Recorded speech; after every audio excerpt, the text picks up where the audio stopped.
तो I know her Sunday की तरह इस संडे भी मैं Q&A वीडियो के लिए काफ़ी लेट हो गया हूँ। So hello everyone and welcome back to yet another video. और भाई आज संडे था, मतलब आज चैनल के ऊपर आनी थी Q&A वाली वीडियो, और एक बार फिर से हर संडे की तरह मैं हो चुका हूँ लेट। मैं बताता हूँ भाई 4 बजे तक आएगी वीडियो, लेकिन वीडियो आती है शाम को 8:30 बजे तक। लेकिन चलो भाई Q&A वीडियो फाइनली आई है। इस वीडियो के अंदर मैंने 25 के लगभग क्वेश्चन पिक किए हैं। सारे जितने ब्रॉक लेसनर के क्वेश्चन थे वो वीडियो के एंड में मैं डिस्कस करूंगा। आई थिंक 6-7 क्वेश्चन लेसनर को लेकर हैं। बाकी जो क्वेश्चन है वो हम इस वीडियो के अंदर डिस्कस करेंगे। अभी भाई कुछ ही सेकंड्स के बाद कुछ पर्सनल क्वेश्चंस भी हैं। So without wasting any time let's begin this video. तो भाई शुरू करते हैं वीडियो को एक मसालेदार क्वेश्चन के साथ, जो कि इस बार प्रथम सिंह की तरफ से आए सामने। क्वेश्चन ये है कि अगले पॉल हेमन गाय कौन बन सकते हैं और इसको लेकर मेरा क्या ओपिनियन है। अभी फिलहाल जो हमारे ट्राइबल चीफ यानी कि head of the table Roman Reigns है वो पॉल हेमन गाय हैं। इससे पहले वैसे वो पॉल हेमन गाय नहीं है पूरे तरीके से, बल्कि एक्चुअल में पॉल हेमन उनके स्पेशल काउंसलर हैं।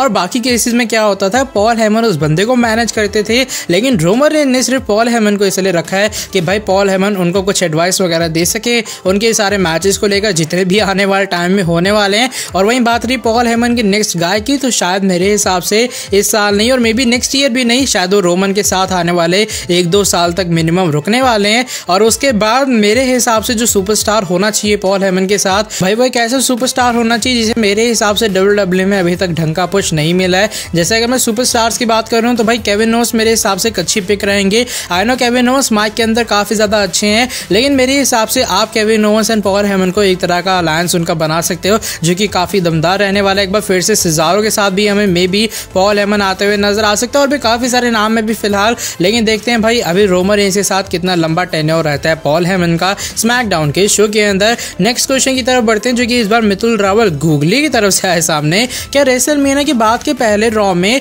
कोई बड़ी रिटर्न्स हो सकती हैं या फिर नहीं? तो भाई मेरे हिसाब से रेसलमेनिया के बाद जो पहला रॉ है वहां पर WWE बहुत सारे रिटर्न्स करवा सकती है, क्योंकि ये एक ऐसा शो होने वाला है जिसको फैंस मेरे हिसाब से जरूर देखने वाले हैं। और मे बी जो मेरे हिसाब से रिटर्न्स हो सकती हैं इस रॉ के एपिसोड के अंदर, उनमें एक शामिल हो सकती है रिटर्न बेकी लिंच की। और इसके अलावा अगर कीथ ली रेसलमेनिया 37 से पहले नहीं आ पाते तो कीथ ली भी हमें आते हुए नजर आ सकते हैं। और भी काफी सारे सुपरस्टार्स की मेरे हिसाब से WWE रिटर्न प्लान करने वाली है, जो रेसलमेनिया के बाद होने वाला है पहला मंडे नाइट रॉ का शो। लेकिन भाई बात करें तो वीडियो की सबसे पहले अब रैपिड फायर के बारे में, और इस बार निखिल भाई की तरफ से आए सामने। तो शुरू करते हैं वीडियो का first rapid fire. Red universal title, blue universal title. तो मेरे हिसाब से ब्लू यूनिवर्सल टाइटल ज्यादा अच्छी लगती है, स्मैकडाउन को पूरे तरीके से सूट करती है। Intercontinental championship and United States championship design के बारे में बात करूं तो भाई US title, Raw women's title या फिर SmackDown women's championship, Raw women's title, universal championship या फिर WWE चैंपियनशिप। तो भाई जरूर से WWE चैंपियनशिप वो देखने में थोड़ी ज्यादा प्रेस्टिजियस भी लगती है। बढ़ते हैं हम लोग हमारे नेक्स्ट क्वेश्चन की तरफ, जो कि इस बार VKO वाइपर नॉकआउट की तरफ से है सामने। भाई आपको क्या लगता है WWE में आगे जाकर Drew McIntyre and Roman Reigns के अलावा WWE में सबसे बड़े सुपरस्टार कौन बनेंगे? मेरे हिसाब से जब मेन रोस्टर के अंदर एडम को लाएंगे वो एक बहुत ही बड़े सुपरस्टार बनने वाले हैं WWE के अंदर, जिस तरीके से भी फिलहाल उनको बुक किया जा रहा है। काइल ओराइली की बात करें तो शायद जिस तरीके से सेथ रॉलिंस को पुश मिला था बीच में उन्हें काफी तगड़ा पुश मिलेगा, और भाई फिर से वो मिड कार्ड रेसलर बना दिए जाएंगे। वैसे सेथ अभी फिलहाल मेन इवेंट सुपरस्टार बनना डिजर्व करते हैं। और वहीं और सुपरस्टार्स की बात रही तो आई थिंक काफी सारे नाम है यहाँ पर। फिन बैलर फिर से मेन रोस्टर में आ सकते हैं। मैं ये चाहूंगा कि भाई एक बार फिर से वो आए, उनको एक मेन टाइटल के अंदर काफी तगड़ा पुश मिले। जिस तरीके से फिन को WWE के अंदर पुश मिल रहा है, आई थिंक केरन क्रॉस को वैसे कुछ पुश मिल सकता है जब वो मेन रोस्टर के अंदर आएंगे। और शायद ये कुछ बड़े सुपरस्टार्स होने वाले हैं जो कि आने वाले टाइम में Drew McIntyre and Roman Reigns जैसे जो मेन इवेंट स्टार हैं वैसे हमें WWE के अंदर बनते हुए नजर आने वाले हैं। नेक्स्ट क्वेश्चन की तरफ बढ़ते हैं, जो कि इस बार शाहनवाज शेख की तरफ से है सामने। क्या कोई भी चांसेस है कि जॉन सीना की shocking and surprise return WrestleMania में हो सकती है? तो भाई मेरे हिसाब से रिटर्न के चांसेस तो उनके मुश्किल से 5% भी नहीं होंगे, क्योंकि जॉन सीना भी फिलहाल मूवी अपनी शूट करने, तो भाई इसलिए जॉन सीना का आना वहां पर अनपॉसिबल है। अनपॉसिबल कह लो या फिर पॉसिबल ही नहीं है, मेरे हिसाब से क्या कहते हो उसे, जो भी कह लो। 3DX चेतन की प्रेजेंट कंडीशन के बारे में अपना ओपिनियन बताओ। तो भाई क्या कंडीशन है, मुझे इसके बारे में कोई आइडिया नहीं है। मेरा क्वेश्चन पिक नहीं करना, वरना सब्सक्राइब करने में कोई प्रॉब्लम नहीं है। और ये धमकी मैं बहुत बार सुन चुका हूँ। नेक्स्ट क्वेश्चन की तरफ बढ़ते हैं जो कि इस बार सामने क्रिस्टिनो किंग की तरफ से। क्वेश्चन है bro, according to you what can be the stipulation in the match between Randy Orton versus Fiend at WrestleMania 37। तो भाई मेरे हिसाब से ये जो मैच है वो काफ़ी तगड़ा जाने वाला है अगर मैं रैंडी ऑर्टन एंड फील्ड की बात करूँ। और स्टिपुलेशन की बात रही तो पर्सनली मैं वो वाली स्टिपुलेशन जो वायर्ड मैच वाली थी ना, वायर्ड डेथ मैच जो कि AEW के अंदर मैच हुआ था, उससे पहले जापानीज के अंदर मैच होते थे, जापानीज रेसलिंग के अंदर, वैसे मैं कुछ स्टिपुलेशन इन दोनों के मैच में देखना चाहूँगा। और आई थिंक यही बेस्ट स्टिपुलेशन रहने वाली है अगर आप ऑडियंस के सामने मैच करवाना चाहते हो। और WWE की जो प्रोडक्शन है वो कितनी ज़्यादा तगड़े लेवल पे है भाई, वो बात हम सभी जानते हैं। बाकी देखते हैं आने वाले टाइम में क्या होता है। एंड मेरे हिसाब से रैंडी ऑर्टन एंड फील्ड को एक डेथ वायर मैच में करवाना चाहिए रेसल, या फिर मिनिमम आपको एक हेल इन अ सेल स्ट्रक्चर के अंदर तो मैच करवा ही देना चाहिए। नेक्स्ट क्वेश्चन की तरफ लेकिन अब हम लोग बढ़ लेते हैं जो कि इस बार हाइड्रा गेमिंग तरफ से सामने।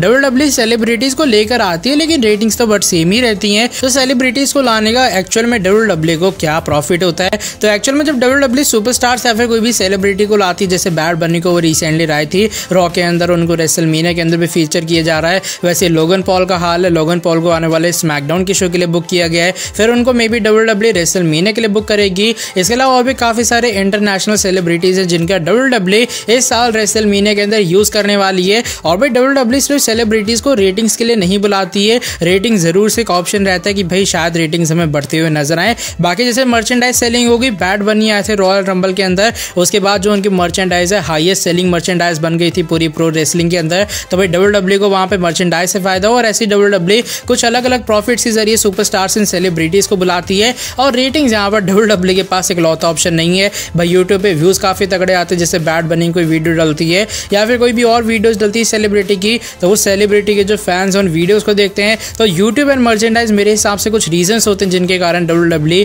हमें सेलिब्रिटीज को बुलाते हुए नजर आती है। नेक्स्ट क्वेश्चन इस बार क्रिकेट प्लान की तरफ से है, ब्रो तेरी एज कितनी है? तो भाई मेरी एज है 18, और पता नहीं क्यों काफी सारे लोग 30-40 समझ बैठते हैं। जो हमारा नेक्स्ट क्वेश्चन है वो इस बार RDR की तरफ से है सामने। और भाई क्वेश्चन ये है कि आप मेरा क्वेश्चन कभी भी पिक नहीं कर ले, इस बार कर लेना, #झूठोपी। और उसके बाद लिखते हैं भाई देखो ब्रायन जब WWE चैंपियन बने थे तो फैंस के खतरनाक रिएक्शन आए थे, तो क्या इस बार फिर WWE वही करेगी जैसे ड्रू मैकिंटायर को जितवा दे रिएक्शंस के लिए, yes वाला जैसे पहले ही हुआ था? क्या ये चीज पॉसिबल है? तो मेरे हिसाब से ड्रू मैकिंटायर को एक बार फिर से WWE चैंपियन बनाना बिल्कुल सही चीज है। ड्रू मैकिंटायर जरूर से एक और टाइटल रेन डिजर्व करते हैं, वो भी ऑडियंस के सामने टाइटल जीतना उनके लिए बहुत बड़ी बात रहेगी। लेकिन शायद बॉबी लैशली को WWE को एक डोमिनेट चैंपियन बनाना चाहिए। और अगर इतनी जल्दी बॉबी लैशली के पास से टाइटल चली जाती है तो बॉबी लैशली के लिए ये बहुत ही ज्यादा गलत चीज रहने वाली है। तो इसका मतलब तो भाई सीधा सीधा ये हुआ ना कि मिज एंड ड्रू मैकिंटायर के बीच बॉबी लैशली जस्ट एक एजेंट की तरह बन गए, जो कि एक्चुअल में सिर्फ टाइटल लेंगे मिज के हाथों, थोड़े दिन अपने पास रखेंगे और वो रेसलमेनिया के अंदर ड्रू मैकिंटायर को टाइटल हैंड ओवर करने वाले हैं। तो भाई मेरे हिसाब से WWE को गलती से भी ये गलती नहीं करनी चाहिए और बॉबी लैशली के पास से टाइटल रेसलमेनिया के अंदर मेरे हिसाब से किसी भी हालत में नहीं जानी चाहिए। जो नेक्स्ट क्वेश्चन है इस बार प्राची जोशी की तरफ से है सामने, please become creative head of WWE। तो भाई अगर क्रिएटिव हेड किसी को बनना है ना WWE के अंदर, उसको मिनिमम जो एक्सपीरियंस है वो 25 से 30 साल का चाहिए होता है, वो मीडिया के अंदर।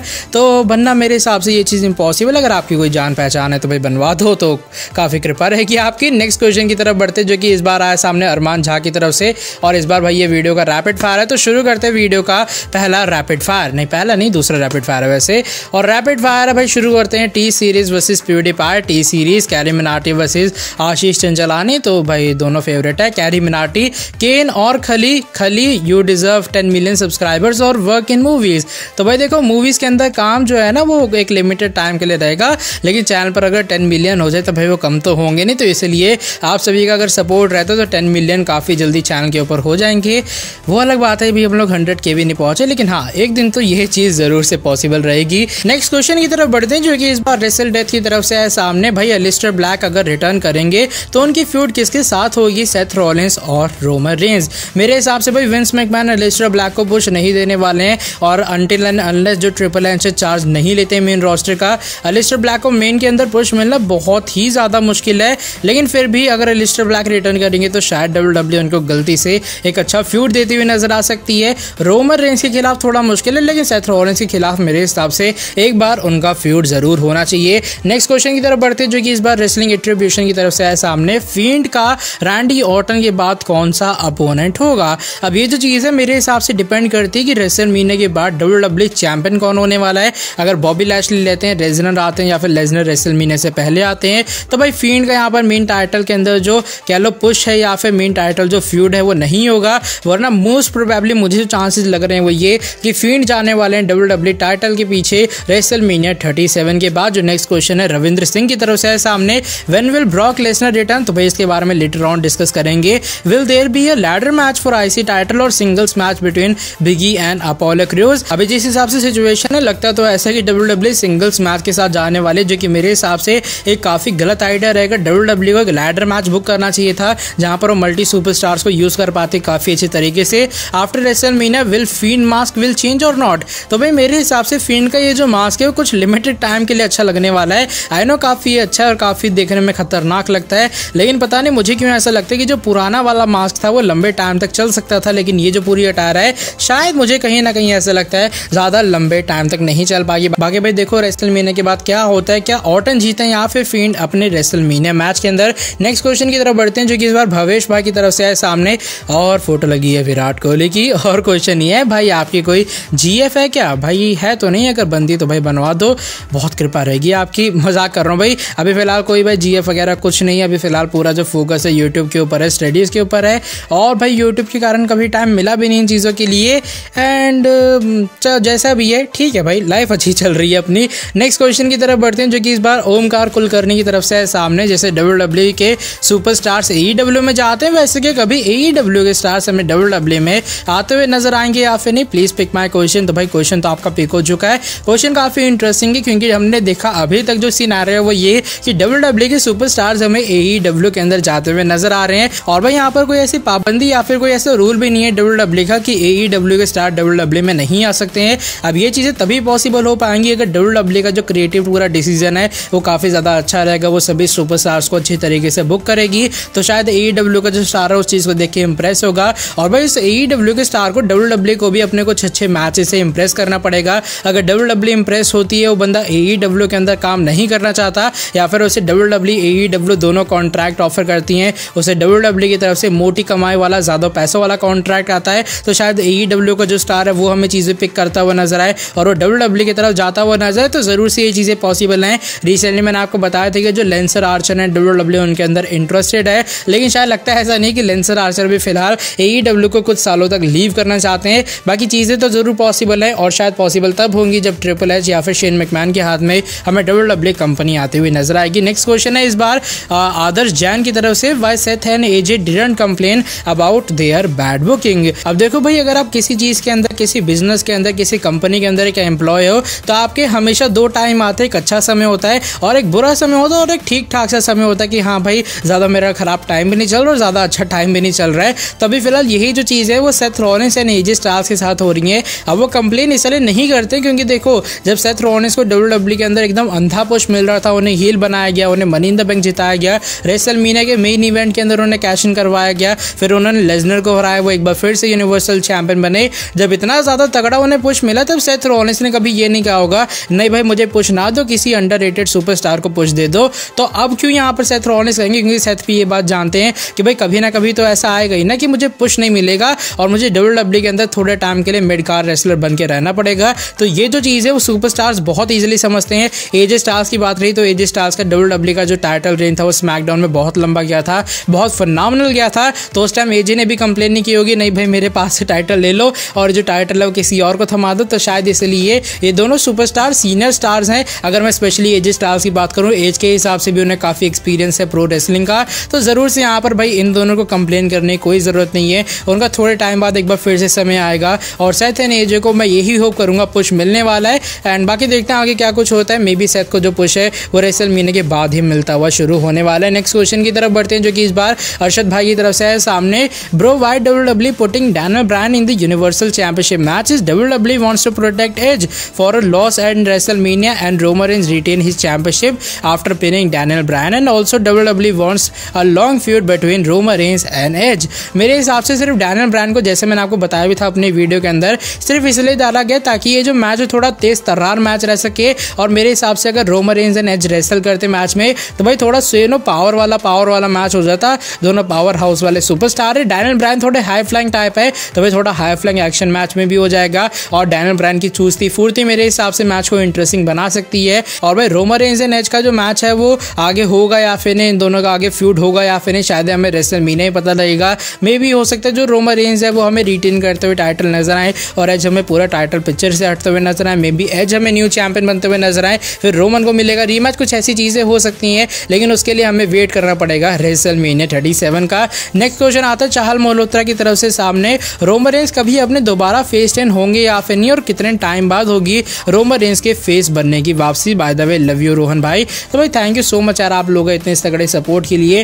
और हर वीडियो पे कमेंट वगैरह करने के लिए। तो भाई मेरे हिसाब से ना यहाँ पर रोमन रेंज का जो फेस टर्न है वो आने वाले मिनिमम 2 साल या फिर 1.5 साल के अंदर पॉसिबल नहीं है। और रोमन रेंज का जो फेस टर्न है वो तब होगा जब रोमन रेंज हील है, उनके पास से मे बी जब टाइटल चली जाएगी आज से 1 साल बाद या फिर मे बी रेसलमेनिया में जब भी ये चीज़ होती है, तो शायद ऐसा हो सकता है रोमन रेंज किसी और तगड़े हील सुपरस्टार का हमें फेस करते हुए नजर आएंगे। जैसे अगर आपको याद होगा कि WWE ने जब सेथ रॉलिंस को फिर से बेबी फेस सुपरस्टार बनाना था, उन्होंने केविन ओवेंस के खिलाफ उनका मैच करवाया। सेथ ने अपना पूरा 100% ट्राई कर लिया, हील होने के बावजूद भी वो केविन ओवेंस से नहीं जीत पाए। धीरे धीरे करके ऑडियंस ने उन्हें सपोर्ट करना ट्राई किया, उनको चीयर करना कोशिश की और फिर WWE ने फाइनली उनका फेस टर्न करवा दिया। और यही same cheese I think Roman के साथ होगी जब वो अपने से किसी बड़े हील से हमें WWE के अंदर हारते हुए नजर आने वाले हैं। नेक्स्ट इस बार अमन भाई की तरफ से आता है क्वेश्चन और भाई यहाँ से शुरू है सारे के सारे लेसनर को लेकर क्वेश्चन। बॉबी लैशली एक ऐसे बंदा ढूंढ रहे हैं जो कि ड्रू मैकिंटायर का काम तमाम, अरे क्या बोल रहे हैं यार मैं,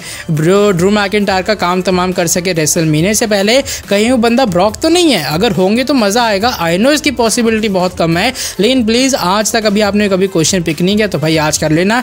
तो फाइनली भाई आपका क्वेश्चन पिक हो चुका है। मेरे हिसाब से ये चीज पॉसिबल हो सकती है अगर WWE चाहे कि वो आखिरी टाइम पे एक ट्विस्ट ले आते, जिसे रेसलमेनिया के अंदर जो हमारी हाइप है वो काफी ज्यादा बढ़ जाए। और आई थिंक लेसनर अगर हमला करेंगे मैकिंटायर के ऊपर, उसके लिए कोई फ्यूड वगैरह की जरूरत नहीं है। और फिर लैशली वर्सेस जो लेसनर का मैच होगा उसके लिए भाई कोई फ्यूड की जरूरत नहीं है। और फिर लैशली वर्सेस लेसनर का जो मैच होगा उसके फ्यूड के लिए भी कोई जरूरत नहीं है। आई मीन पूरा फ्यूड बिल्ड आपको करने की जरूरत नहीं है। ऑलरेडी लैशली काफी बार लेसनर को चैलेंज कर चुके हैं। नेक्स्ट जो क्वेश्चन है वो इस बार लेसनर के बारे में ही है, जो कि अजिंक्य पवार की तरफ से है सामने। भाई अगर ब्रॉक लेसनर वापस आ जाते हैं तो ट्रिपल थ्रेट मैच होगा या फिर सिंगल्स मैच होगा WWE चैंपियनशिप के लिए। तो आई थिंक जो WWE है वो सिंगल्स मैच के साथ जाना चाहेगी। अगर जो पुरानी वाली स्टोरी लाइन मैंने पिछले जो Q&A के अंदर कवर की वो वाली होती है कि मैकिंटायर जो है हमें बैक स्टेज के ऊपर दिखाई देते हैं, एक बंदा उन पे हमला करता है। रेसलमेनिया के अंदर लेसनर की रिटर्न होती है और लेसनर वो सुपरस्टार होते हैं जो कि हमला करते हैं ड्रू मैकिंटायर के ऊपर। जो भाई नेक्स्ट क्वेश्चन है वो इस बार अनिकेत सक्सेना की तरफ से है सामने। भाई क्या Bobby Lashley versus Drew McIntyre के मैच में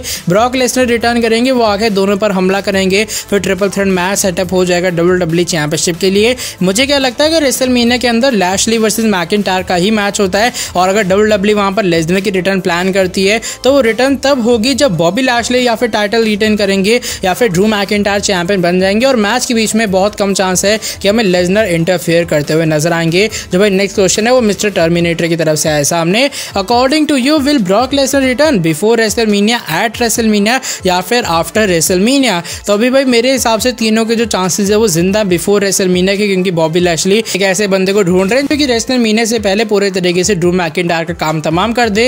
एट रेसलमेनिया इसलिए क्योंकि शायद WWE सिंगल्स फ्यूड दिखाना चाहती है, तो लैशली जब मैकिंटायर को हराएंगे फिर लेसनर आके हमला कर सकते हैं। आफ्टर रेसलमेनिया इसलिए हो सकता है कि मान लो ड्रू मैकिंटायर न्यू चैंपियन बनते हैं, लैशली उन्हें कन्फ्रंट करते हैं, फिर लेसनर आके हमें दोनों को डिस्ट्रॉय करते हुए नजर आते हैं। जो इस बार भाई नेक्स्ट क्वेश्चन है वो इस बार रिम्पी मिश्रा हनी की तरफ से है सामने। क्या ड्रू मैकिंटायर रेसलमेनिया में चैंपियन बनेंगे या फिर नहीं, और उसके बाद क्या ब्रॉक की रिटर्न होगी? तो भाई इसके बारे में मैंने पहले डिस्कस कर लिया कि मेरे हिसाब से मैकिंटायर को रेसलमेनिया में चैंपियन नहीं बनाना चाहिए। लेकिन भाई अगर मैकिंटायर चैंपियन बन भी जाते तो मेरे हिसाब से वो काफी ग्रेट चैंपियन एक बार फिर से रहेंगे। फाइनल क्वेश्चन क्रिकेट मसाला की तरफ से है सामने। क्या Brock Lesnar special guest referee बन सकते हैं ड्रू मैकिंटायर वर्सेस बॉबी के मैच में? तो भाई मेरे हिसाब से ये चीज पॉसिबल होने की बहुत बहुत कम चांस है। और यही जो सेम चीज है रिसेंटली जॉन सीना सीरियल ने गई थी आज से 2 दिन पहले, जो जॉन सीना के फादर हैं, उनका कहना भी यही था कि लेसनर की WWE को रिटर्न करवानी चाहिए और उन्हें बना देना चाहिए special guest referee Drew McIntyre Bobby Lashley के मैच में। और उस मैच में लेसनर हेल्प करेंगे लैशली की